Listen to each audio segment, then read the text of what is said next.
Salut les devins, c'est Seikyo. Il y a environ 6 jours, Eli le Tamanoir, un de mes abonnés, m'a posé une question sur ma dernière vidéo Bleach qui concernait le chapitre 0 de ce même manga, avant même le tout premier tome, et dans cette fameuse zone commentaire, il m'y a dit « Salut Seikyo, j'espère que tu vas bien, peux-tu nous faire une vidéo sur le Bankai de Urahara comme tu avais fait pour le Bankai de Kyoraku, parce que je pense que comme moi, beaucoup ne connaissent pas les subtilités de ce Bankai. » Et je lui avais répondu que justement ça tombait bien car une vidéo sur le Bankai de Urahara était prévue, que je ne savais pas réellement quand est-ce qu'elle allait sortir, mais bon, son message est venu me motiver à vous la partager et la voici aujourd'hui.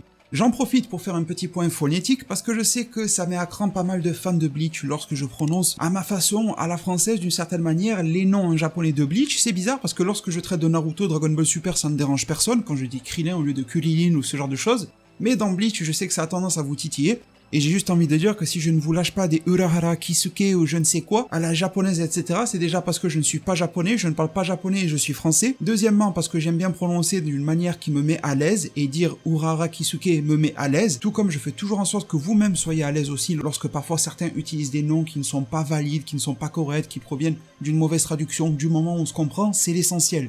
Et bon, de surcroît, en plus de ne pas être japonais, je ne suis pas comédien de doublage, donc ne comptez pas sur moi pour vous lâcher des Kurosaki Ichigo, vous voyez, des trucs comme ça. Non, c'est pas le but de la chaîne, le but c'est de discuter Bleach. Et du coup, discutons-en. Le Bankai de Urahara Kisuke est apparu dès le chapitre 664 du manga Bleach. On est dans la toute fin de l'œuvre originale Bleach, mais en tout cas, c'était bel et bien la fin de la guerre sanglante de 1000 ans, et Kisuke devait faire face à un adversaire des plus redoutables parmi l'Empire Quincy, le Sternritter répondant au nom de Askin Naklevar. Un personnage surpuissant aux capacités démesurées, on s'en parlera dans d'autres vidéos, et d'ailleurs ça me ferait bien plaisir de traiter avec vous des Sternritter lors de mes vidéos. On a parlé souvent de leur empereur, mais beaucoup moins des membres principaux qui composent cette armée, et croyez-moi qu'il y a beaucoup de choses à dire sur eux. Kisuke a été obligé d'en arriver au Bankai, c'était absolument son dernier recours, on se rappellera d'ailleurs que Chad était venu le voir à Urahara pour lui demander de l'entraîner pour développer ses capacités, et que notre épicier favori portant un bob comme couvre-chef avait répondu à Chad qu'il aurait besoin de combattre en mode entraînement face à un Bankai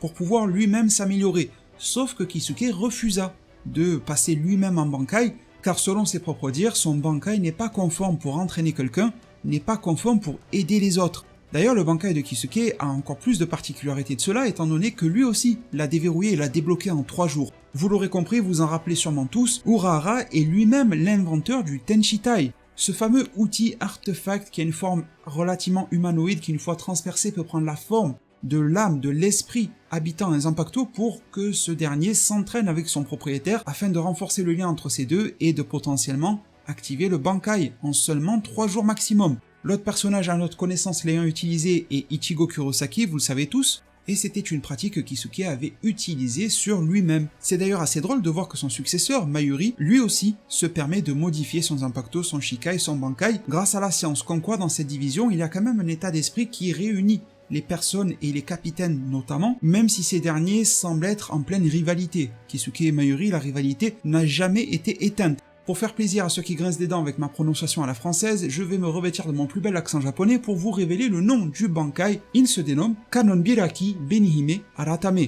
Une fois n'est pas coutume chez Tite Kubo, l'auteur de Bleach, cette formulation reste très difficile à retranscrire en français, mais on pourrait utiliser la terminologie de la dissection aux portes de Avalokitesvara. Alors, Avalokitesvara est une référence mythologique, et là aussi Tite Kubo n'en est pas à son premier coup d'essai, en particulier vis-à-vis des Bankai et Shikai qui peuvent faire référence à de la mythologie. On est sur de la mythologie bouddhiste, et Avalokitesvara, selon le site de Universalis, personnifie la miséricorde, la compassion, protège les voyageurs malades et les mourants, et il est aussi le passeur des âmes après la mort. Ça serait une figure mythologique très populaire dans le monde bouddhique. On le connaît au Japon sous le nom de Kanon, voilà pourquoi ce mot est inclus dans le nom du Bankai de Kisuke Urahara. Et divers peuples et différentes cultures se sont emparés un petit peu de son culte, dont notamment en le faisant comme le protecteur du Tibet ou le roi de certaines régions. Donc c'est une figure assez influente dans la mythologie, et s'en dit long sur l'étendue des pouvoirs de Urahara Kisuke lorsqu'il utilise cette forme-là. D'ailleurs, en parlant de forme, au moment où il active son Bankai, une femme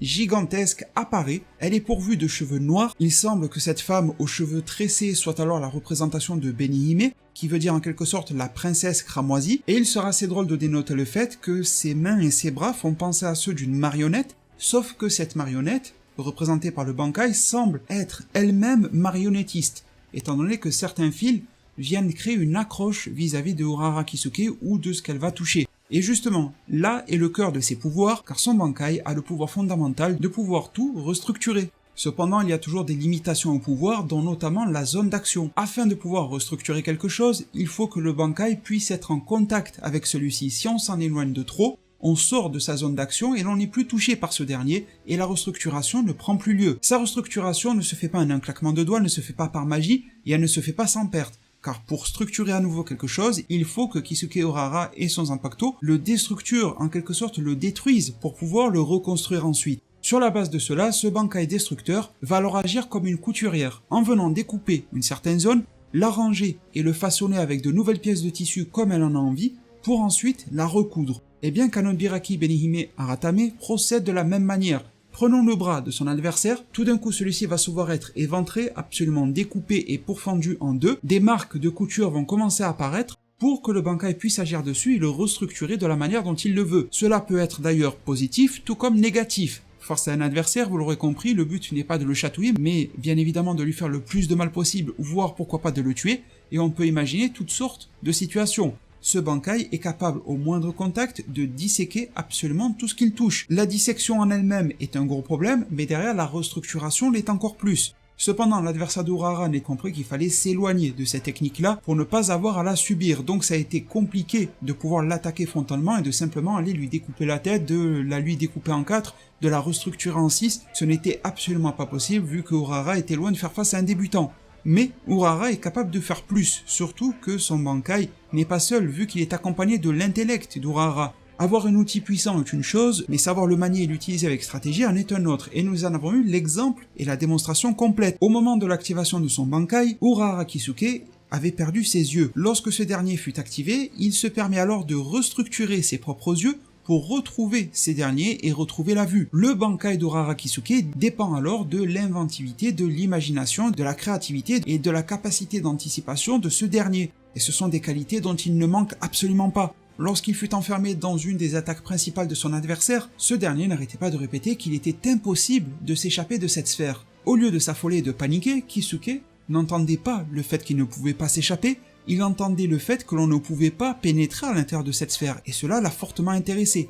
Il mit donc en œuvre une stratégie pour que, depuis l'extérieur, son propre Bankai puisse venir créer une brèche afin de pouvoir faire en sorte que certains alliés pénètrent à l'intérieur de la sphère. Toujours grâce au même principe, celui de déstructurer pour restructurer et donc de venir disséquer. Toujours pour venir appuyer le fait que le Bankai de Urahara Kisuke n'a de limite que sa propre imagination. Pour faire face à un adversaire qui le dépassait, il se permit d'utiliser encore une fois son propre Bankai sur lui-même pour venir restructurer son propre corps, en particulier son bras, et s'octroyer une plus grande puissance, une plus grande force brute. Il y a eu donc une restructuration au niveau de ses muscles et pourquoi pas de ses tendons ou encore de ses connexions nerveuses. C'est à ce jour, mes très chers devins, l'intégralité des capacités que nous connaissons au Bankai d'Urahara Kisuke dans le canon de l'œuvre Bleach. C'est déjà beaucoup, me direz-vous, mais ce n'était encore pas suffisant en 1 vs 1 face à son adversaire. Je pense que je lui ai dédié une vidéo à Skinaklevar. Parmi les personnages notables, Urahara Kisuke lors de cette bataille fut épaulé avant d'activer son Bankai par Yoruichi en personne, puis ensuite par Grimmjow, ensuite très probablement par Nelliel, et même dans ces circonstances-là, il frôla la mort. Mais bon, je pense que vous commencez à en avoir l'habitude, même si les capitaines, même si les personnages principaux de Bleach avaient atteint des niveaux incommensurables à la fin originelle de ce manga, eh bien l'Empire Quincy les avait surpassés, avec des personnages capables de mettre à mal la Division Zero, capables de mettre à mal les plus puissants capitaines, même lorsque ces derniers peuvent avoir des capacités qui dépassent tout entendement, tels que Kyoraku Shensui, tels que Yamamoto Genryusai, tels que Zaraki Kenpachi, et j'en passe. Mes très chers devins, j'espère que cette vidéo et ce contenu du jour vous a plu. Si c'est le cas, n'hésitez pas à mettre un maximum de pouces bleus. Vous le déstructurez, vous le restructurez, et en tout cas, j'aimerais voir un maximum de pouces bleus sous cette vidéo apparaître grâce à la puissance du Bankai. Merci vraiment pour tout, pensez à vous abonner, activez la cloche des notifications, prenez tous extrêmement bien soin de votre futur, et à plus pour de prochains arts divinatoires. 関門開き紅姫